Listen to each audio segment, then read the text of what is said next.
This week's Parsha is called Parashat Shoftim. In Parashat Shoftim, it deals with a number of different issues which relate to the idea of having a government, of having a nation. One of the issues the nation needs is leadership. It speaks about judges, it speaks about the king, it speaks about an army. Without having these elements, having just a bunch of people living together, one could very well have anarchy.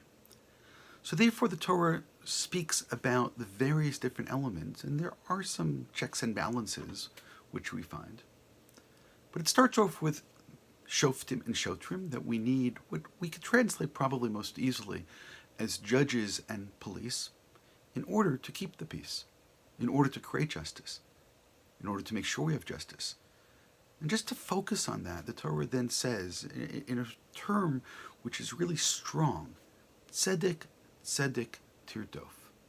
The word tzedek means justice. The word tirdof means pursue. Had it said tzedek once, tzedek tirdof, pursue justice, that would have been strong.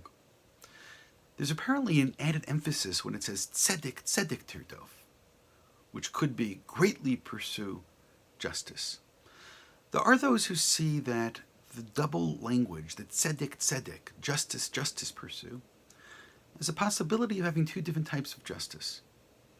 The Ran Rabbeinu Nissim, who lived hundreds of years ago, theorized that there's two different types of justice which have to do with the two different types of leadership which are mentioned in the Parsha. One type of leadership, as we just now mentioned, are the judges. The other type is the king. And he saw that both the king and the judges both need to create justice, but perhaps they do it in different ways. The way that the justices do it is something which I would call more formalistic, something which has a very clear rules to it. Some of them are mentioned in the Parsha. We need witnesses and we need procedure. And at the end of the day, we hope that justice will be served.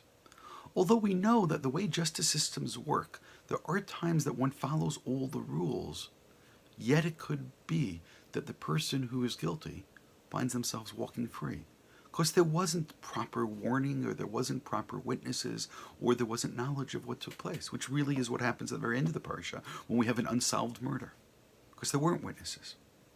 So what happens in those situations where justice isn't served by using justice? The Ran then theorizes that there's a second type of justice, and that's done by the king. The king looks from above at the situation and asks, is society, which has been created following all the rules, has it achieved justice? And if it doesn't, then the king has the right of using his power to make sure that on a macro level there will be justice. And sometimes it means that he moves in and he doesn't have to use the rules of the court. And that's a great deal of power. And that kind of power can be very frightening. The Ran then adds something which I think is beautiful. And he says that's the reason the Torah insists that the king needs to walk around always carrying a Sefer Torah with him. Which means what motivates him, what his primary concern needs to be, the rules, the ideas, the ethics, the ethos of the Torah on the macro level. So here's a man who literally always carries the Torah to make sure the values of the Torah are in fact implemented. There's a beautiful teaching which goes back. I found it in the words of the Chidah. It's later mentioned by the Imrei Emet, son of the Svat Emet. And they both say as follows. Tzedek, tzedek tirdof, justice, justice pursue, should be that the pursuit of justice shall be done with justice. You can't cut corners. You can't say the ends justify the means. And it could be what I just now described regarding the king is scary and is dangerous, and indeed it is. But the idea of the king is making sure that ultimately there is justice which is served. For those of us pursuing justice in our lives, we always have to make sure that we don't cut corners, and we don't look at it as the ends justify the means, and we don't think of ourselves perhaps as the king in order having these macro considerations. Rather, tzedek, tzedek tirdof, when we pursue justice, it needs to be done by using justice.